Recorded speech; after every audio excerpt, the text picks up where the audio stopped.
Hi, welcome back to my channel. I'm Lesia and today I'm reviewing The Rebel of the Sands by Alwyn Hamilton. So let's get into it. This review is going to be non-spoilery, so don't be afraid to stay with me till the very end. The Rebel of the Sands is a new released YA book, which means young adult book, and it was released in February, so it's quite new and it's already getting a lot of hype and love through YouTube and Goodreads as well. So if you have seen this beautiful cover, if you have heard something of the book, if you like young adult fantasy books, then this might be a nice book for you. The Rebel of the Sands has a very peculiar setting, and it's following a young heroine who's called Amani, who is a young girl of 16 years old living in this middle of nowhere town called Dustwalk, in the middle of the desert. So Amani is living with her aunt's family because of some unfortunate circumstances regarding to her own family, and she is not happy with her life there. She is dreaming of going away to the bigger city, to a place where she always dreamed of going, where she thinks her life is going to be changed because nobody is taking her seriously because she is a girl. So this book touches up on the subject of gender inequality, which I found really nice and refreshing, and the main heroine is going to incredible lengths to keep herself afloat.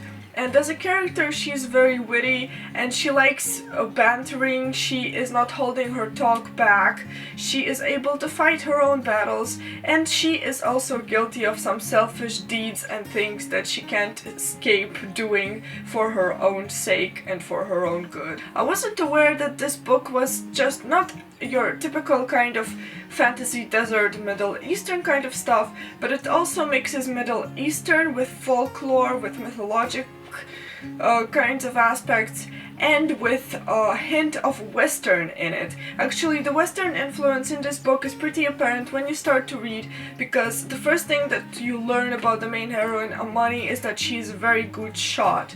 And guns and shooting take major place in this book. This book is very fast-paced, and once it starts, practically in the first 10 pages, it never stops. New things always happen. Amani has lots of adventures, lots of things happening.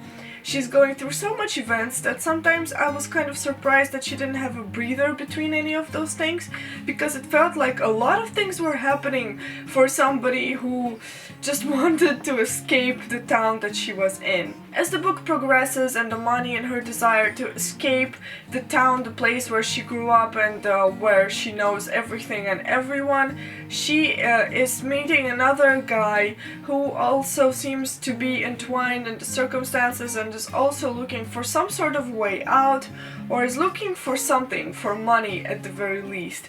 And of course the money is bound to him by circumstance, and then just things go in total havoc direction, and she has to basically escape Dustwalk and do what she can, go wherever she can to sustain herself, to build a life for herself. This is not a smooth journey by any means, but what makes this book good is, first, it's a major adventure book. It's more adventure than anything else. Basically, it's a lot of stuff happening to Amani. Amani has to take lots of action to keep herself going. The story is also told from Amani's perspective, and as she is going on telling it, she also sharing some backstory for the world, some myths, some legends. This is a world which is occupied by jinnis, by wild desert horses made of sand called the buraki, and lots and lots of other creatures that inhabit the world and that present a lot of danger to the regular people who fear them. Some like them, some fear them. It's a very conflicted world. The story of the Rebel of the Sands also has a love plot. While I liked the love story, I didn't manage to connect with the characters as much as I had wanted to.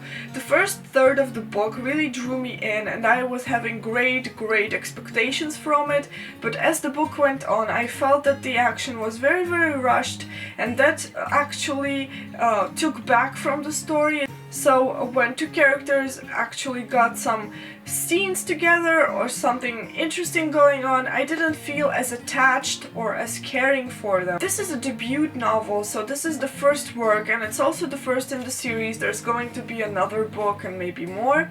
So this is not such a bad thing, even though some of the inner relationships between the characters were a bit cliched at moments. I still liked the basic overtone of the book, and especially I liked all the mythology involved in it.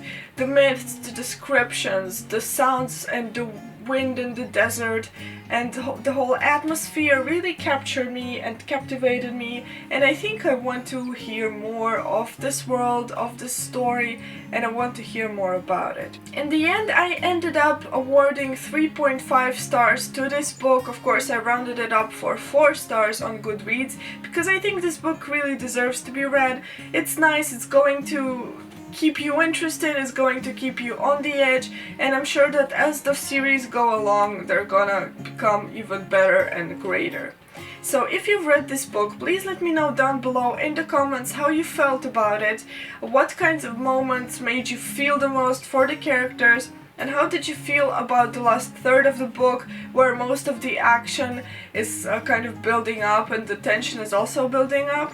I'm very curious to hear your thoughts on this book. Would you like to read it from what you've heard about it? Please let me know. So I hope you guys enjoyed this video. If you did, please leave me a thumbs up for the video and don't forget to subscribe to my channel. Have a nice day and I'll see you next time. Bye bye!